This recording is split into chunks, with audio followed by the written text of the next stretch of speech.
봅시다. 은혜의 강물을 헤엄치자. 우리 은혜의 강물에 헤엄치자라는 말씀의 제목을 통해서 오늘 이한 씨가 함께 말씀의 은혜를 나누도록 하겠습니다. 요즘 이 고치지 못하는 병들이 참으로 많습니다. 고치지 못하는 병도 생겨지고 또 원인을 모를 질병들이 많이 생겨지고 있는 거예요. 지금 우리가 아직도 겪고 있는 이 코로나19 같은 이 질병도 원인을 알 수가 없어요. 계속적으로 변이의 현상이 일어나게 되어지고, 그래서 이게 이제는 엔데믹 시대로서 어차피 이제 이 병은 근본적인 치료가 불가능한 것이니까 이제 이 병은 우리가 평생 안고 갈 그런 병이다. 그래서 엔데믹 시대라 이렇게 해서 이 질병에 대해서 그렇게 우리가 원인 분석을 그렇게 하고 있는 겁니다. 자, 그런데 세계 보건기구 WHO에서 어떤 보고서가 최근에 나왔냐면 결과적으로 모든 질병의 80%는 결국은 물 때문에 오는 병이다. 그렇게 정의를 내리고 있는 것을 보았습니다. 이 말씀은 우리 인간에게는 굉장히 물이란 것은 중요한 요소다는 것을 우리에게 보여주고 있는 그런 말씀이 되겠습니다. 실제적으로 우리 몸속에 흐르고 있는 피만 보더라도 피 중에 83%가 물입니다. 우리 몸 전체를 이루고 있는 이 몸의 전체도 70%가 물입니다. 우리 몸에 있는 근육만 보더라도 근육의 75%가 역시 물입니다. 그리고 우리 머리 이 뇌 역시 마찬가지로 74%가 물로 그렇게 되어 있는 것입니다. 그래서 우리가 물을 마시게 되어지면 이 뇌 자체가 74%가 물로 되어 있으니까 그래서 물을 많이 마시게 되어지면 혈액순환도 잘 되고 그 다음에 마음이 편안하게 되어지고 그러면서 피로 회복도 빨리 되어지는 이 모든 현상이 물에 의해서 이루어지는 겁니다.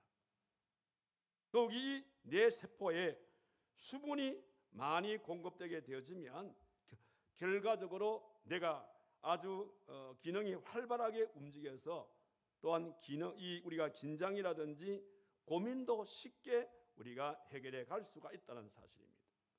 그래서 어떤 전문가는 그런 말을 했습니다. 사람이 고집이 세다든지 그 다음에 완고한 성격을 가진 분들이 있죠. 일반적으로 고집이 센 사람들, 완고한 성품을 가진 사람들을 분석해 보니까 대부분 이런 분들은 수분 공급이 좀 적더라는 거예요. 그러니까 완고한 성품이라든지 또 이 고집을 좀 완화시키는 방법은 뭐냐면 수분 공급을 많이 하게 되어지면 성품도 이 온화한 성품으로 바뀌어질 수가 있다는 겁니다. 자, 그래서 그런지 모르겠지만 우리가 화가 잔뜩 난 사람들한테 그 사람의 좀 마음을 진정시키기 위해서 우리 어떻게 합니까? 그분에게 찬물을 한 그릇, 자, 이 찬물 묻고 정신 차려라. 우리 이런 얘기 하지요. 실제 그게 근거가 있는 겁니다. 결과적으로 찬물을 마시게 되어지면 뇌에 수분이 공급되는 것이고 수분이 공급되게 될 때에 화가 내려가게 되어지고 정신을 차릴 수 있기 때문에 그래서 찬물 한 그릇 먹고 정신 차리라 이런 얘기를 하게 되어진다는 겁니다. 이와 같이 물이란 것은 각종 질병을 예방할 수 있는 그런 효과적인 그런 또 있고 우리의 신체나 우리 정신적으로도 놀라운 그런 효과를 기대할 수 있는 것이 물이라는 겁니다. 그뿐 아니라 이 물이라는 것은 물을 많이 마시게 되어지면 우리 여성들 피부가 아름답게 된답니다. 피부가 아름다울 뿐만 아니라 물을 많이 마시게 되어지면 젊어진다는 거예요. 그리고 연세 드신 분들이 물을 많이 마시게 되어지면 노화의 현상이 느리게 온다고는 그런 이제 조사 보고서가 나온 것을 볼 수가 있습니다. 이와 같이 물이란 것은 우리의 생활 속에 떼놓을 수 없는 아주 밀접한 관계성이 된 것이 물인 겁니다. 그래서 우리 하나님께서 이제 우주 만물을 창조하시고 에덴 동산을 지으시고 그 에덴 동산을 지으시고 난 다음에 에덴 동산을 중심으로 해서 4개의 강이 흐르도록 만들었어요.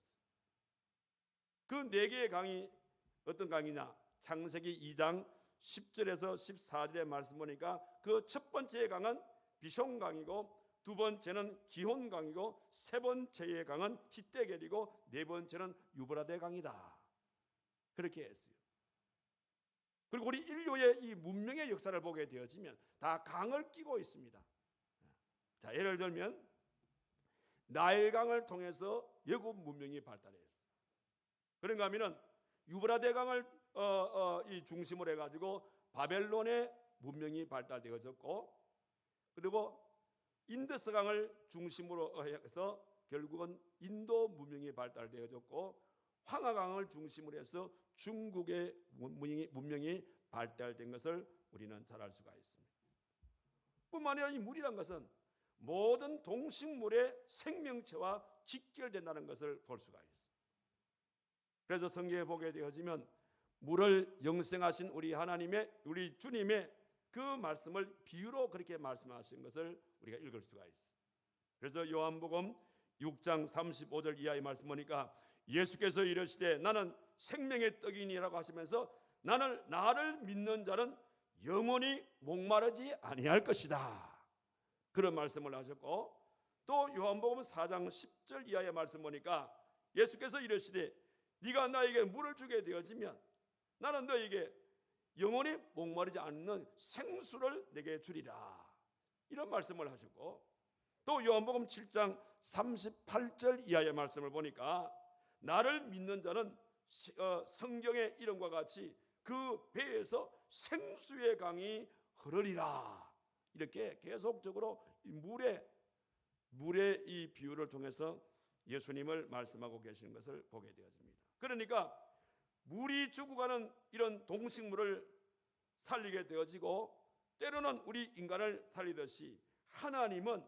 그리스도를 통해서 영원히 죽을 우리 인생들을 영생하도록 그렇게 살리신다라는 그런 말씀을 볼 수가 있습니다. 뿐만 아니라 인생이 지금 세상에서 겪고 있는 모든 이 질병들, 그리고 이 문제들도 결과적으로 물을 통해서 우리 하나님께서 회복시켜 주실 것이다, 그렇게 말씀하고 있는 걸 보게 되어지고, 오늘 그 이유와 그 과정을 이 본문의 말씀을 통해서 우리에게 구체적으로 말씀해 주고 있음을 보게 되었습니다. 자, 우리 오늘 읽은 이 본문의 말씀은 어떤 내용이냐면 구약의 예언서라고 할 수 있는 이 에스겔서, 이 에스겔을 통해서 기록되어진 말씀입니다.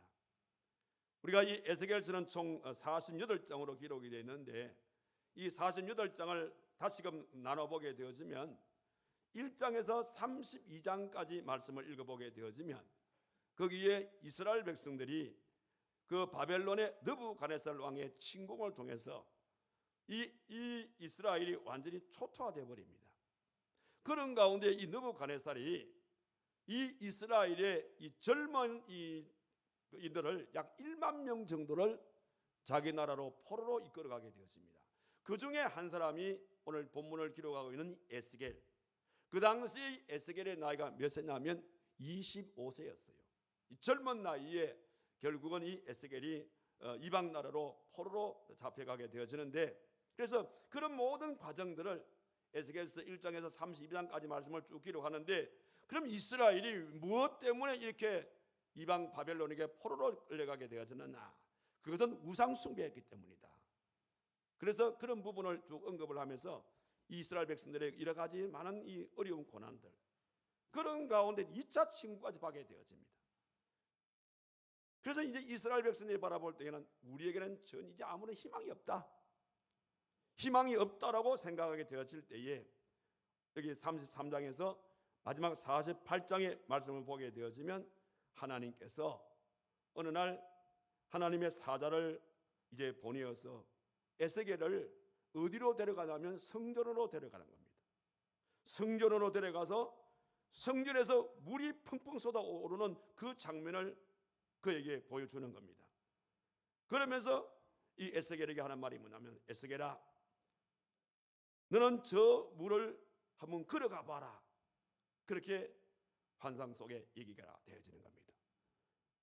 그래 이제 에스겔이 그 물을 성전에서 문지방에서 흘러나오는 물을 이제 받고 걸어갑니다. 지나갑니다. 그런데 가니까 물이 처음에는 발목까지 차다가 그다음에 그 물이 점점 불어가지고 무릎까지 차게 되어지고 또 점점 불어서 허리까지 오게 되어지고 점점 불어가지고 이제는 가슴까지 오게 되어지고 이제는 물이 더 불어서 이제는 이 발을 땅에 딛을 수 없을 정도로 물이 넘쳐서 이제는 헤엄치지 아니하고는 건널 수 없는 그런 강물이 되어버렸더라.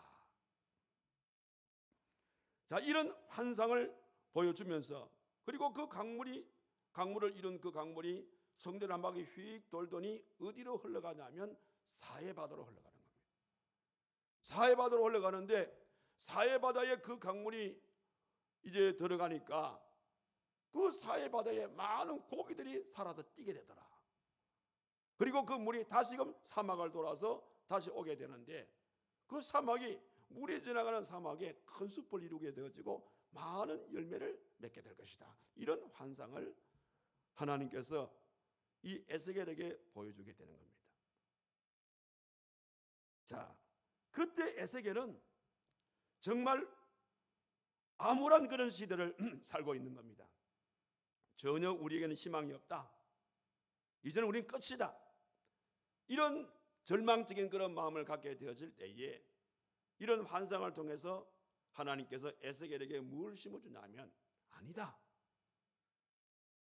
현실이 절망적으로 보인다더라도 절망하지 아니하고 하나님을 전적으로 의지하고 꿈을 저버리지 않고 꿈을 갖게 되어지면 반드시 하나님께서 이스라엘을 회복시켜 줄 것이다.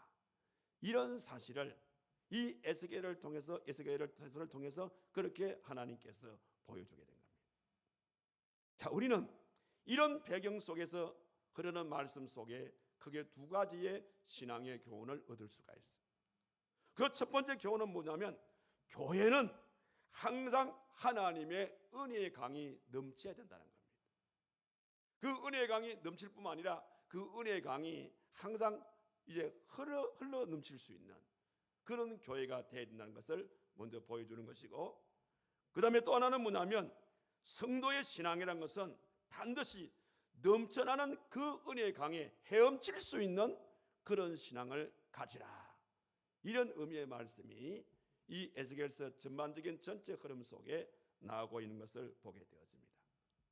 자, 그렇다면 오늘 먼저 생각하고 싶은 것은 어떻게 해야만이 교회가 은혜가 풍성한 교회가 될 수가 있을까? 거기에 관해서 오늘 읽은 말씀 1절과 2절의 말씀을 보십시오. 자, 여기 보니까 그가 나를 데리고 성전 문에 이르시니 성전의 앞면이 동쪽을 향하였는데 그 문지방 밑에서 물이 나와 동쪽으로 흐르다가 성전 오른쪽 계단 남쪽으로 흘러내리더라. 이 말씀이 나오고, 그 다음에 2절의 말씀 보니까 그가 또 나를 데리고 북문으로 나갔어. 바깥길로 꺾여 동쪽을 향한 바깥문에 이르기로 본즉 물이 그 오른쪽에서 서며 나오더라. 여기도 물이 서며 나오더라. 흘러나오더라. 서며 나오더라. 이런 말씀의 표현으로 여기에 기록되고 있습니다. 결국은 이 말의 의미는 뭐냐면 하나님의 은혜는 반드시 흘러넘쳐야 된다는 거예요. 성소에서 흘러나오는 물은 고이거나 끊어지게 되어지면 절대 안 됩니다. 왜냐하면 물이란 것은 흐르다가 만약에 끊어지게 된다든지 물이 흐르지 않게 되어지면 그 물은 고이물이 되는 것이고, 고이물은 결과적으로 썩을 수밖에 없는 물이 되기 때문인 것입니다. 그래서 우리가 이 자연도 보게 되어지면 자연의 모든 물이 물로 다 연결됩니다. 자, 산에서 눈 녹은 물이 흘러 이제 그것이 물이 뭉쳐가지고 계곡의 물이 되죠. 계곡의 물이 흘러서 냇물을 이루는 겁니다. 냇물이 흐르게 되어지면 또 그것이 모여지면 강물이 되는 거예요. 강물이 모여지게 되어지면 그것이 어디로 흘러갑니까? 바다로 흘러간다 이 말입니다. 모든 물이란 것은 높은 곳에서 낮은 곳으로 계속적으로 흐르는 것이 이게 자연의 법칙인 겁니다. 마찬가지로 하나님의 은혜의 강물도 계속적으로 흘러가야 된다는 겁니다. 오늘 하나님께서 에스겔을 통해서 보여주는 환상은 이 물의 진원지가 어디입니까? 성전입니다. 성전의 문지방에서 물이 솟아올랐다 이 말입니다.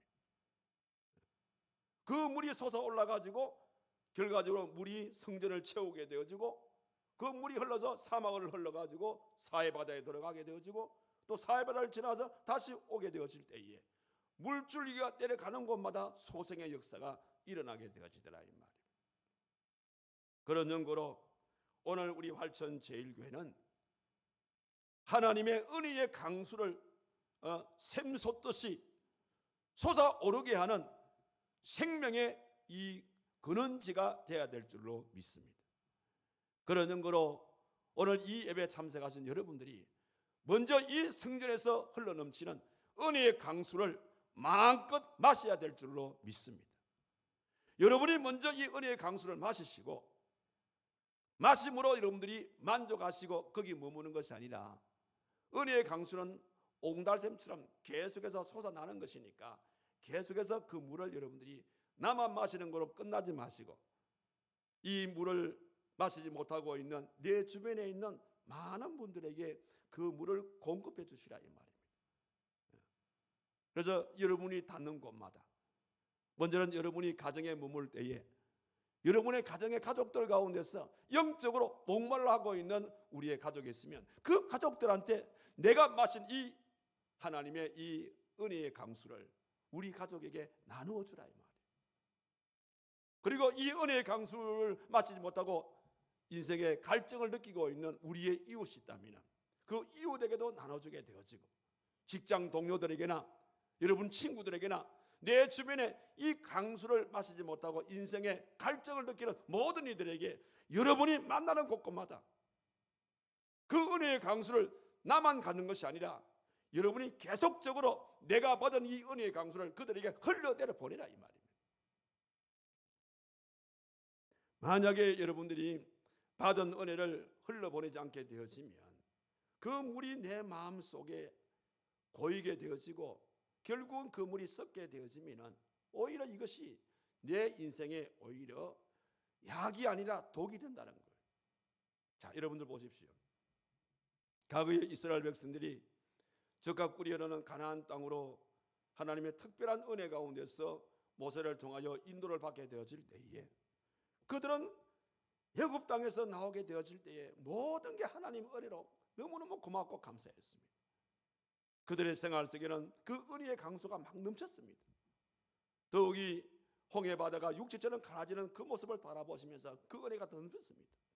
그런데 그들이 광야에 들어왔습니다.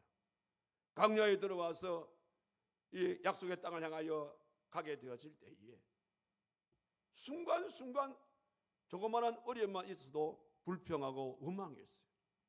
왜 그렇습니까?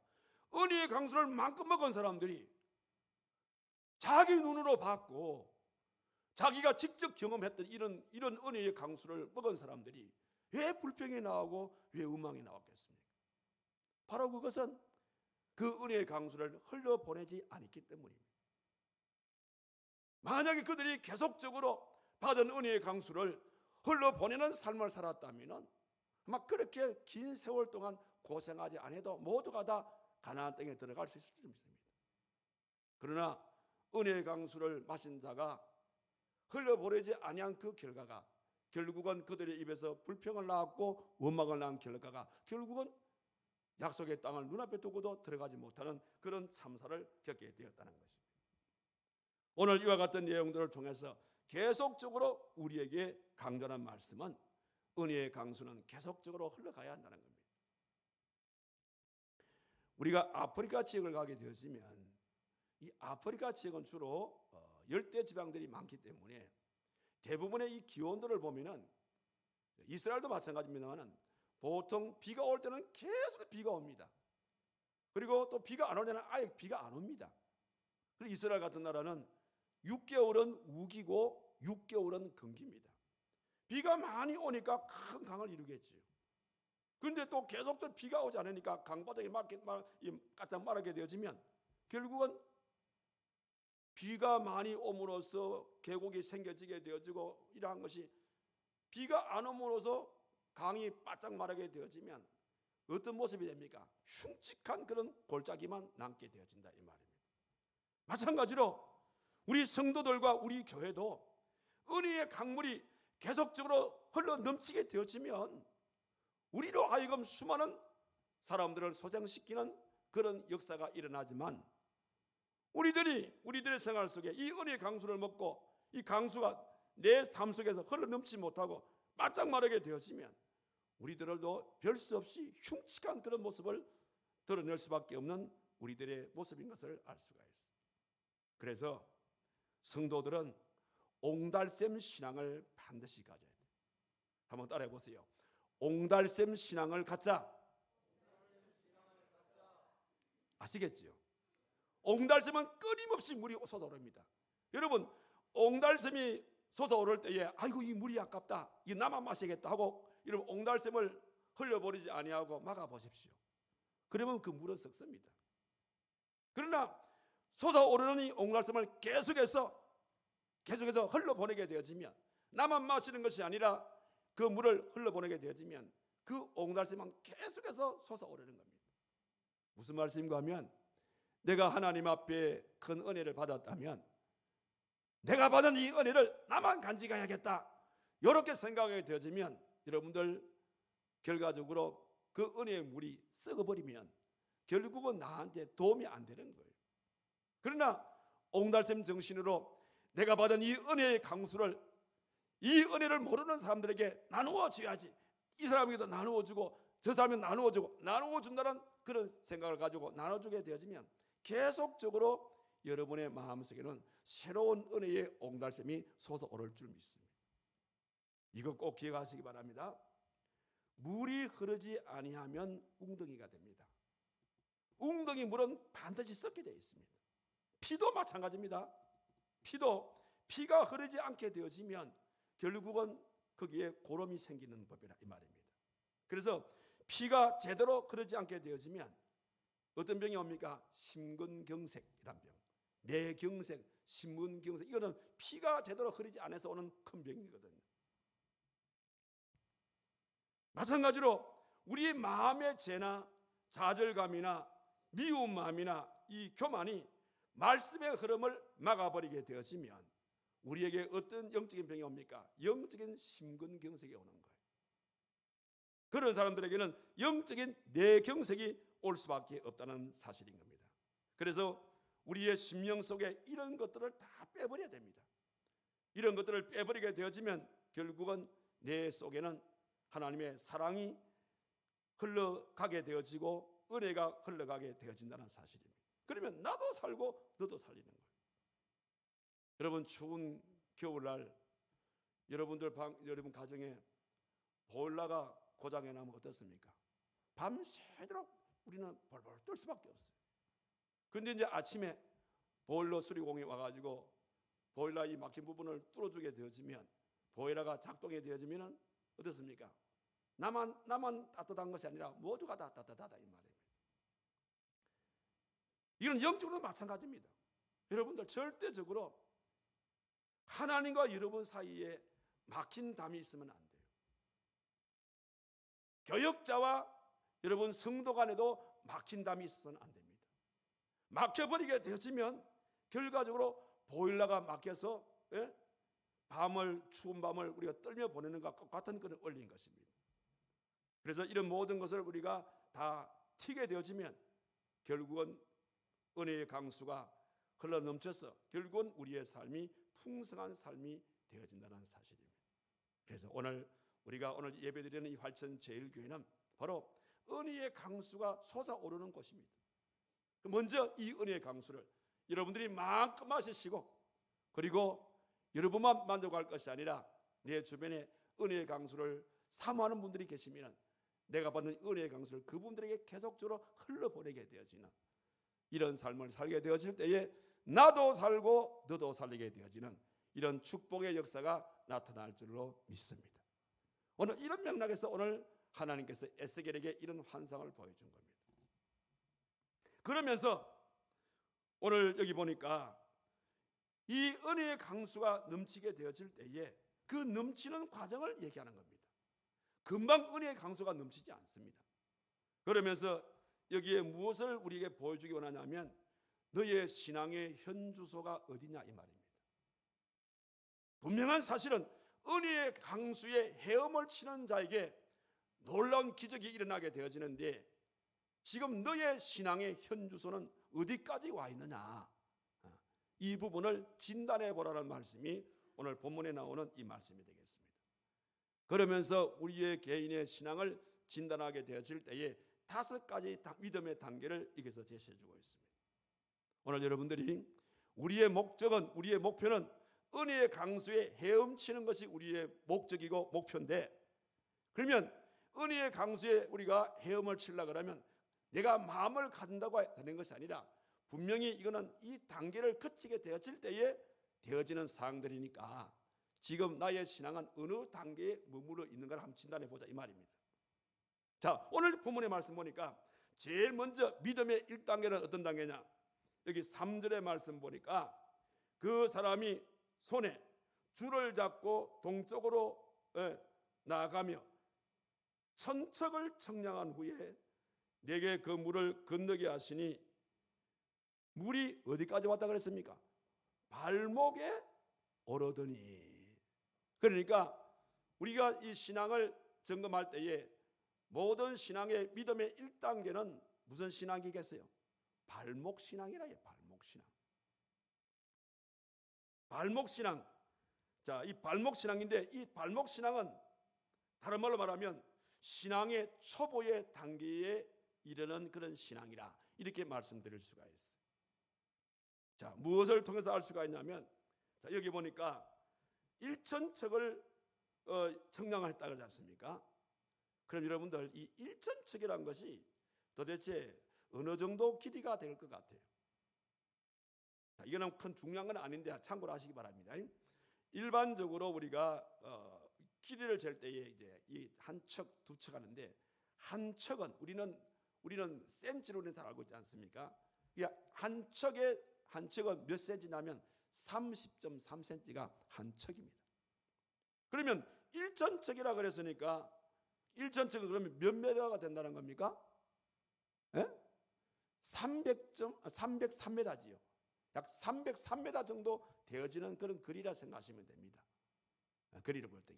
그래서 303m가 되어지는 그 위에 그걸 보니까 그 물이 성전에서 흘러나오는 물이 발목까지밖에 안 차는 거예요.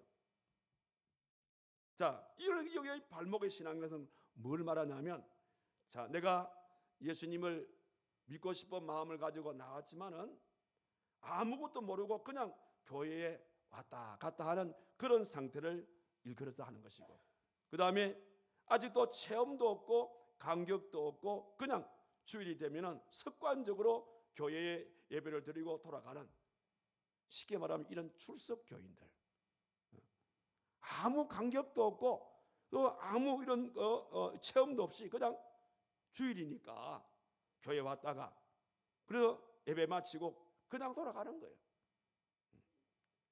이런 가정에 있는 사람을 출석 교인이라 그러고, 그런 출석 교인을 일컬어서 다른 말로 발목 신앙을 가진 사람, 아직까지 신앙의 기초에서 벗어나지 못하는 이런 사람이라고 그렇게 말하는데, 의외로 오늘날 한국 교회 안에 이런 신자들이 많습니다. 오늘 이 예배 참석하신 여러분들 가운데 혹시 여기에 해당되는 그런 분은 없죠? 없을 줄 믿습니다. 그런데 이보다 더 못하는 경우가 있어요. 이보다 더 못하는 경우는 어떤 경우냐면, 자, 여기에 11절의 말씀 보니까 그 진펄과 개펄은 되살아나지 못하고 소금 땅이 될 것이며, 이렇게 기록이 되어 있죠. 이게 무슨 말씀이냐면, 자, 여러분들 진펄 아시죠? 질퍽질퍽한 땅이라 이 말입니다. 개펄 아시죠? 네, 개펄이라는 것은 밀물이 물에 잠겼다가 썰물이 빠져나가게 되어지면 이 도전하게 되어지는 이런 땅을 우리는 개벌이라 그렇게 말한다 아닙니까? 그러니까 이 말은 뭐냐면 영적으로 내가 교회를 나오기는 나와도 아직까지 마음의 문을 열지 아니한 상태를 말합니다. 쉽게 말씀을 드리면 과거에 요즘은 제가 잘 보지 못했는데 우리 김목자 권사님은 아마 아실지 모르겠어요. 옛날에 우리 고 김분희 권사님 계셨잖아. 그죠? 그 남편이 김상수 교수님이었잖아요. 이분이 보면 김분희 권사님이 찬양대를 했거든요. 그러면 꼭 이 남편 되시는 이 김상수 교수 이분이 꼭 자기 아내를 자기가 운전을 해가지고 꼭 모시고 와요. 모시고 와서 이제 예배를 드리도록 하고 자기는 어떻게 하냐면 교회 안 들어와. 예배 끝날 때까지 차 안에 기다리고 있던 거야. 차 안에 기다리고 있다가 예배 마치고 나오면 자기 또 부인 싣고 집에 가는 겁니다. 여기 아파트인데 그냥 걸어가 될 텐데 꼭 그래 하시더라고.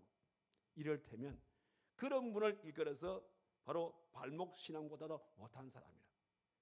내가 교회는 오긴 오지만은 내 마음의 문이 안 열리니까 예배당 안에를 못 들어가고 그냥 밖에 빙빙 도는 이런 류의 사람들을 말씀하는데, 바울은 이런 류의 사람들을 고린도전서 3장 1절에서 뭐라 하냐면 육신에 속한 자 곧 그리스도 안에서 어린 아이와 같은 자다, 그렇게 얘기하고 있습니다. 혹시 오늘 이 예배에 참석하신 여러분들 가운데서 오늘 목사님의 말씀을 들어보니까 내가 혹시 내 자신이 1단계의 믿음에 머무르는 자가 아닌가, 혹 그런 마음이 있는 분들은 빨리 거기서 벗어나야 됩니다. 적어도 헤엄치는 신앙의 삶을 살려면 5단계니까 1단계를 벗어나지 못해가지고 되겠어요? 빨리 벗어나서 그 다음 단계를 향해서 나가시는 여러분들이 꼭 되시기를 바랍니다. 그럼 2단계는 뭐냐?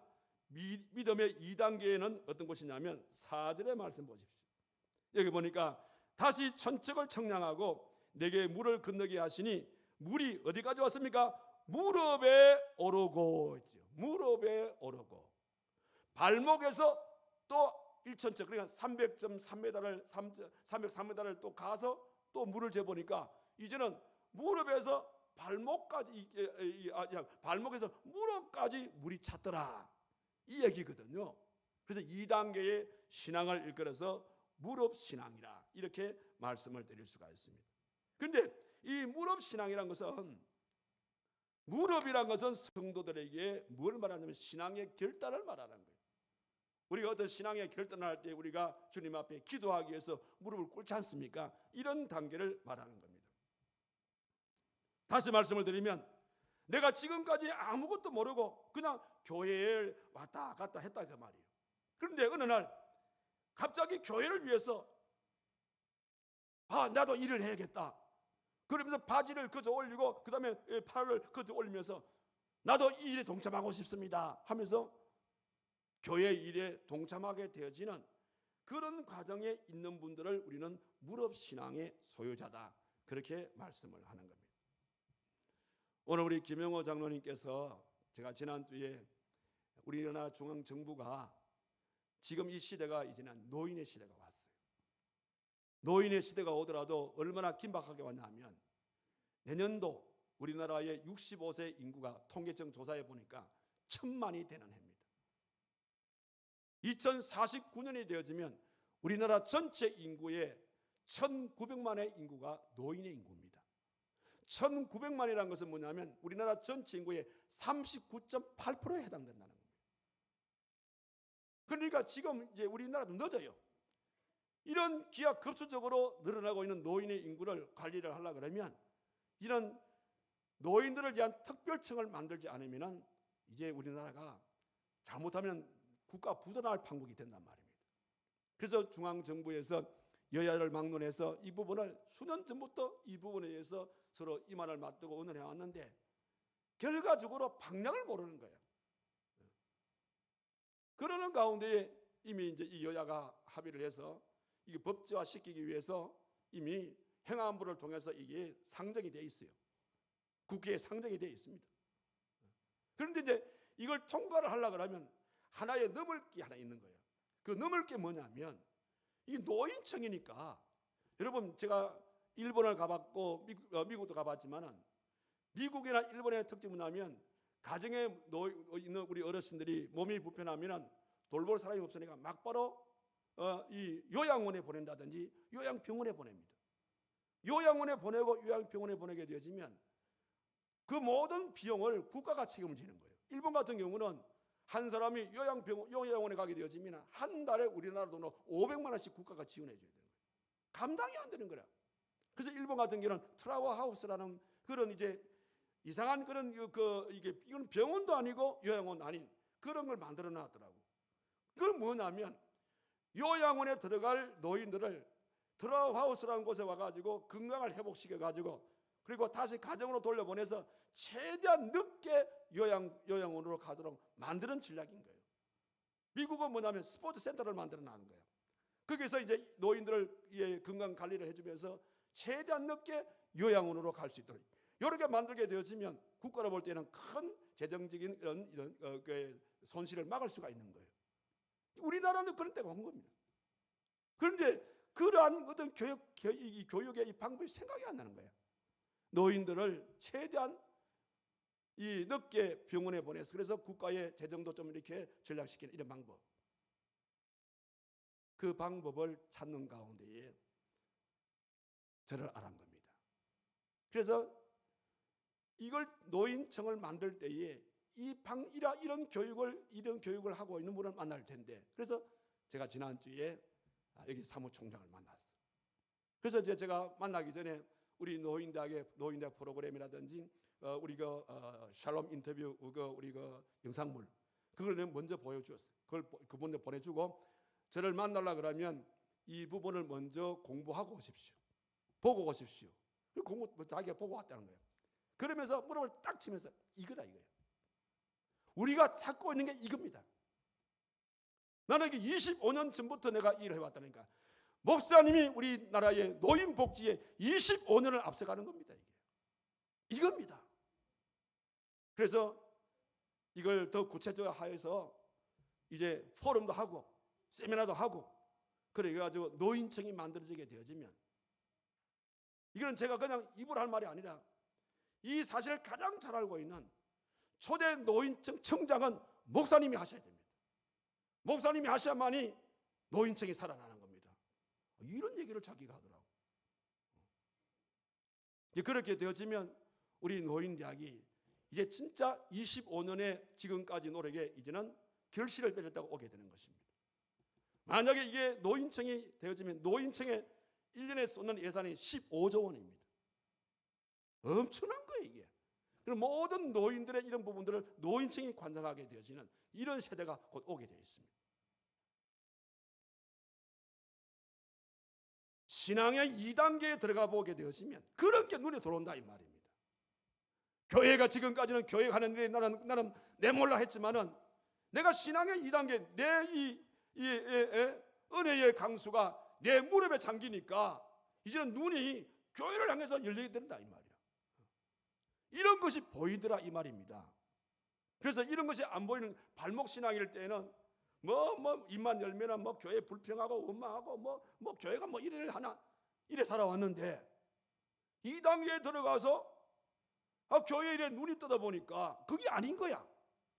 근데 내 주변에 내가 이 발목 신앙에 있을 때에 내가 했던 것처럼 교회를 비판하는 사람도 있고 부패하는 사람은 그럴 때 이분들이 어떤 사람이냐, 발목 신앙에서 무릎 신앙 가진 사람은 이제는 같이 덩달아 불평음하는 것이 아니라 이제는 불평음하는 그분들에게 내가 변호사가 되더라, 변호인이 되더라 이 말이에요. 아니더라.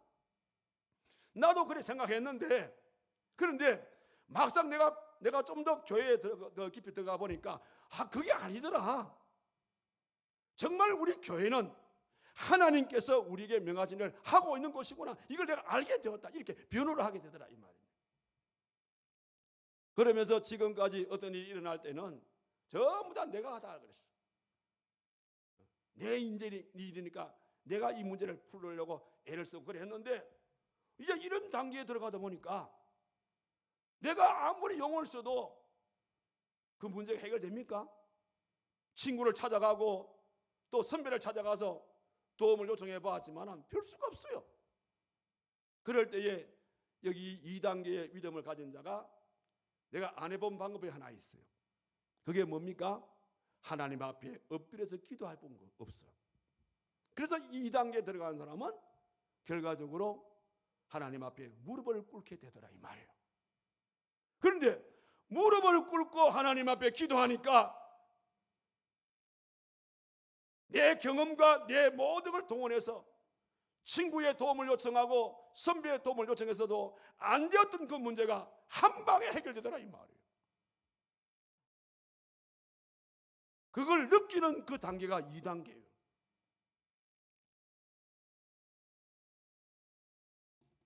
그런데 2단계는 마치 무엇과 같으냐면 여러분 옛날에 공동 운물이 있을 때에 여러분들 우리 그 아침에 일어나면 주로 이제 우리들이 하는 것은 뭐냐면 공동 운물에 가가지고 물찌개로 물지다 나르는 그 일을 했습니다. 저게 이제 물찌개인데 이 공동 운물에 가가지고 물을 퍼가지고 저 물통에다가 물을 담는데 우리가 어리니까 물을 다 가득 담을 수가 없어. 좀 무겁다고 생각하고 한 반쯤 이제 물을 받습니다. 그래가지고 이제 집으로 온다고 오면은 물이 출렁출렁 일한단 말이에요. 그죠? 그 집에 와보면은 물이 없어. 물이 없는 거야. 다 쏟아져 버리고. 그러니까 우리 할머니 하는 말이 야야 물을 얼마나 담았노? 반 정도 담았는데 그렇게 쏟아지지. 물을 반 담지 말고 물을 가득히 물통에다 채워봐라. 그 무거운데 그 해봐라. 그래가지고 저 할머니 시킨 대로 물을 물통에다 가득히 담고 걸어봤어요. 그러니까 출렁 안 하더라고. 그 집에까지 와보니까 물이 안 쏟아졌더라고. 아, 물통에 물을 안 쏟고 가져오는 것은 반을 채워서 오는 게 아니고 가득 채우면 물통에 물이 안 쏟아지는 그 원리를 알았어요. 우리의 신앙도 마찬가지입니다. 2단계에 들어가서 심히 갈등을 느끼는 것이 뭐냐면 내가 기도했는데 하나님께서 왜 이거는 안 이루어지지? 그러면서 그 마음에 신앙적으로 안정감이 사라지게 되어지고 결과적으로 이것저것 생각하다 보니까 마음에 시험이 드는 거예요. 이럴 때 어떻게 하냐? 은혜의 강수를 가득히 채우면 되는 겁니다. 아직까지 여러분들이 2단계에 들어왔지만은 은혜의 강수를 채우지 못해서 그런 일이 나기 때문에 은혜의 강수를 채우게 되어지면 되는 거예요. 그 은혜의 강수를 채우는 방법이 뭡니까? 바로 기도입니다. 기도를 통해서 은혜의 강수를 채우게 되어지면 자연스럽게 그렇게 은혜의 강수를 채우다 보면 여러분의 무릎이 결국 낙타의 무릎처럼 되는 겁니다. 우리 성경에 보게 되어지면 뭐 야곱이라든지 그다음에 히스기야라든지 요업이라든지 이런 분들이 다 그런 과정을 겪었던 사람들 아닙니까? 그래서 2단계는 바로 무릎의 신앙. 그래서 2단계의 신앙을 벗어나는 것은 내 마음에 하나님의 은혜의 강수를 가득히 채우면 되는 거예요. 그럼 3단계로 넘어가는 겁니다. 3단계는 어떤 단계냐? 여기 4절의 말씀 보니까 9반절을 보니까 다시 천척을 청량하고 내게 물을 건너게 하시니 물이 어디까지 왔다 했습니까? 허리까지 왔더라. 허리의 신앙. 허리의 신앙이란 곧 뭘 말하냐면 신앙의 중요한 위치를 말하는 겁니다. 그러니까 허리는 힘을 쓰는 부분이고 중심을 잡아주는 그런 부분입니다. 자, 사실 손을 걷어 붙이고 기도하던 그 사람이라 할지라도 시험이 오고 어려움이 닥치게 되어지면 흔들리기 시작하는 겁니다. 그런가 하면은 일이 많아지고 바빠지게 되어지면 역시 마찬가지로 불평과 원망이 생기게 되는 겁니다.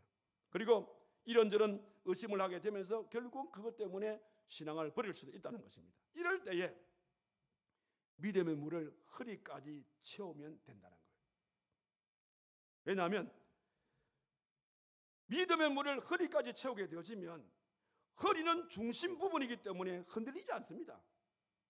그래서 베드로전서 5장 5절에서 뭐라 했습니까? 서로 겸손으로 허리를 동이라. 바울은 에베소서 6장 13절 14절에서 그래서 하나님의 전신갑주를 취하는데 특히 허리에는 진리의 띠를 띠라.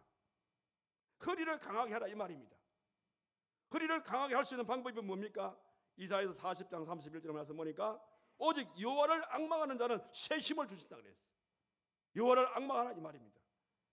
그리고 빌립보서 4장 13절에 보니까 내게 능력 주시는 자 안에서 내가 모든 것을 할 수 있느니라 이렇게 말씀하고 있음을 보게 되었습니다. 그러니까 4단계는 뭐냐면 신명한 믿음의 3단계는 뭐냐면 허리를 강하게 하는 그런 단계,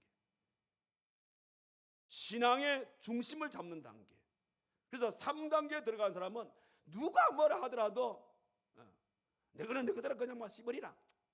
나는 나대로 간다. 너가 아무리 나를 그렇게 나를 유혹하도 나는 안 넘어가. 신앙의 지조가 있는 이런 믿음을 가진 사람. 조금 교회에 뭐 심이 오고 어려움이 오니까 그냥 기가 얇아가지고 그냥 교회를 씩 피해 나가고 이런 사람은 아직까지 이 단계에 못 들어요. 어떤 일이 일어난다 하더라도 심지가 곧게 그러면서 자기의 위치를 지키는 이런 사람을 이런 믿음을 가진 사람을 신앙의 3단계에 접어든 사람이라. 이미 그 은혜의 강수가 그런 사람은 허리까지 찬 사람들입니다. 근데 이것 가지고 만족이 없습니다. 이거 가지고 헤엄 못 쳐요. 그래서 이런 상황 속에서 4단계는 뭐냐면 그 물이 계속적으로 차올라 가지고 이제는 가슴까지 차는 거예요. 그래서 4단계의 신앙은 가슴 신앙입니다. 이 가슴이라는 것은 뭡니까? 감격의 단계를 말하는 겁니다. 그래서 가슴에 은혜의 물이 차지 않게 되어지면은 감격이 없어요. 기쁨이 없어요. 그런데 내 가슴까지 은혜의 강물이 차오르게 되어지면 감격이 있습니다. 기쁨이 있습니다. 즐거움이 따르게 된다 이 말인 것이죠. 그래서 내 가슴까지 은혜의 강물이 차지 않을 때에는 내가 오랫동안 내가 교회 다녀도 감격이 없고 기쁨이 없으니까 그냥 습관적으로 왔다 갔다 하는 거예요. 그런데 은혜의 강수가 내 가슴까지 차게 되어지면 그때부터 모든 게 다 이제는 감격입니다. 찬송을 불러도 감격스럽고 기도를 하도 감격스럽고 하나님의 말씀을 들어도 감격스럽고 모든 게 다 감격스러운 겁니다. 왜? 기독교는 감격의 종교이기 때문입니다. 여러분, 우리가 감격이 없으면 예수님이 내 머리에 머물러 있게 되어지면 맨날 별로를 한다고 시간 다 보냅니다. 그러나 감격의 신앙을 가진 사람은 예수님을 내 머리로 계산하지 않고 그 예수님이 내 가슴에 오게 되어지면 내 마음에 감동을 주는데 거기에 주님이 함께 계신다는 말입니다. 이런 우리가 기도를 해도 말씀을 들어도 여러분 마음속에 감격이 있다. 오늘도 목사님 말씀드리니까 내 마음에 감격이 있다. 자, 감격이 있는 분 아멘 합시다. 그런 분들은 4단계에 들어와 있는 거예요. 내가 지금 아멘 합시다 감을 딱 타고 있죠. 미안하지만은요 아직까지 4단계에 못 들어왔어요. 누가 해라 해서 하는 것이 아니라 나도 모르게 내 가슴이 뛰기 때문에 감격이기 때문에 견딜 수가 없기 때문에 참을 수가 없기 때문에 나도 모르게 아멘이 튀어나온다 이 말입니다. 이런 신앙을 가진 자가 이제 더 앞으로 나가게 되어지면 이제는 마지막 단계로 5단계, 다시 말해서 믿음의 마지막 단계인 헤엄치는 단계에 들어가게 되었습니다. 자, 여기 5절에 보니까 다시 천척을 청량하니 물이 내가 건너지 못할 강이 된지라. 그 물이 가득하여 헤엄칠 만큼 물이요 사람이 능히 건너지 못할 것이라. 여러분, 사람이 헤엄을 치게 되어지면 발이 바닥에 닿았단 말입니까? 떠 있단 말입니까? 발이 땅에 붙어 있으면 헤엄이 안 됩니다. 발이 헤엄을 칠 정도가 되어지면 발이 땅에서 떨어져야 됩니다. 발이 땅에서 떨어진다는 것은 곧 뭐를 말합니까? 이제부터는 나의 모든 걸 다 물에 맡기겠다 이 말 아닙니까? 영적으로 헤엄치는 신앙이라는 것은 이제부터 나의 경험, 나의 수단, 나의 방법 모든 걸 다 이제 벗어버리고 모든 걸 이는 주님의 뜻에 다 맡기겠다. 주님 앞에 맡기는 신앙이 전적으로 주님을 신뢰하고 맡기는 그 신앙의 단계에 들어갔을 때에 그런 사람을 헤엄치는 성도라고 그렇게 말하는 거예요. 이런 사람은 그런 찬양이 나와요. 주님 뜻대로 살기로 했네. 주님 뜻대로 죽기로 했네. 무슨 일이든지 주님 뜻대로 살고 싶고 주님 뜻대로 죽고 싶다. 이런 믿음을 가진 자가 헤엄치는 신앙의 소유자입니다. 자, 마지막 한 가지 여러분들에게 좀 우스운 얘기 하나 하고, 우스운 얘기가 될지도 모르겠지만 안 웃는 사람은 안 우스운 얘기고 웃는 사람은 웃은 얘기겠죠. 자, 어느 나라 왕이 하나밖에 없는 자기 고명 딸을 이제 시집을 보내야 되는 거예요. 그런데 어떤 사이를 맞이할까 하다가 가장 용기 있고 용감한 그런 사이감을 내가 맞이해야겠다. 그래서 전국에 방을 붙였어. 네 사이가 되고 싶은 사람은 몇 날 며칠 날 어느 연못가에 모이라. 그래 이 젊은이들이 인산인을 이뤘어. 그런데 연못 안에는요 아주 사나운 이 악어떼가 거기에 득실거리는 겁니다.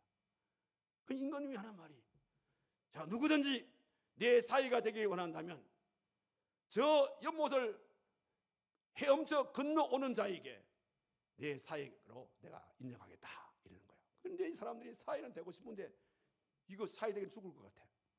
그런데 마침 그때 한 청년이 연못에 꽉 뛰어들었어요.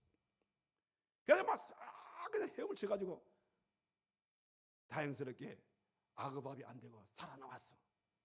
그 연못가에 나왔어. 나오니까 젊은이들이 와 모여가지고, 이야 어디서 그런 용기가 났느냐고 참 부럽다고 이러자니까요. 이 친구가 두리번 야들 한다는 말이, 어느 놈이 나 밀었어? 어느 놈이 나 밀었어? 자기가 자기가 들어간 게 아니라 누가 밀어가지고 막 어깨를 들어가고 뭐야. 그런데 살려고 막 발부둥치가 살아났단 말입니다. 여러분, 헤엄치는 신앙은 살리는 신앙이래 말입니다. 여러분들이 헤엄치는 신앙을 갖게 되어지면 모든 게 살아납니다. 은혜가 살아나게 되어지고, 우리의 죽은 영혼이 살아나게 되어지고, 우리의 약함이 강하게 살아나게 되어지고, 안 되었던 부분들이 풀려지게 되어지는 헤엄치는 신앙은 소생의 신앙이라 이 말인 것입니다. 그런 연고로 오늘 우리 활천제일교회는 은혜의 강수가 넘치는 교회가 되어야 돼요.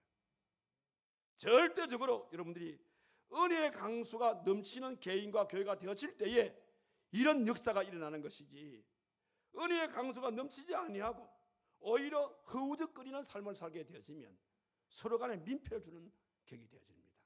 그런 연고로 오늘 저와 여러분들, 우리 하나님께서 활천제일교회는 은혜의 강수가 넘치는 교회가 되기를 원하고, 이 은혜의 강수의 물을 마신 자는 여러분들도 이 은혜의 강수를 내 주변의 분들에게 많이 나눠주는 사람이 되어지고, 그리고 여러분들은 발목신앙에서 무릎신앙으로, 무릎신앙에서 허리신앙으로, 허리신앙에서 가슴신앙으로, 이제는 여러분의 남은 생에는 하나님께 주시는 이 은혜의 강수를 마음껏 헤엄치고 다니면서 나도 살고 너도 살리는 그런 믿음의 사람으로 살아가시는 저와 여러분 되기를 주님의 이름으로 축원합니다. 기도합시다. 고마우신 살아계신 하나님 아버지, 오늘 헤엄치는 신앙의 소유자가 될 것을 저들에게 말씀하시고, 먼저는 우리 교회가 은혜의 강수가 흘러넘치는 아름다운 교회 될 것을 말씀해 주셨고, 이 은혜의 강수를 마신 자는 나만 간직할 것이 아니라 나 또한 그 은혜의 강수를 흘러보낼 수 있는 믿음의 사람으로 살되, 우리의 신앙이 발목신앙에서 이제는 무릎신앙으로, 무릎신앙에서 허리신앙으로, 허리신앙에서 가슴신앙으로, 가슴신앙에서 이제는 헤엄치는 신앙의 단계에 들어가서 나도 살고 너도 살릴 수 있는 그런 믿음의 사람으로 살아가는 우리 모두가 다 될 수 있도록 하나님께서 거기에 축복하여 주시옵소서. 예수님의 이름으로 기도하옵나이다. 아멘.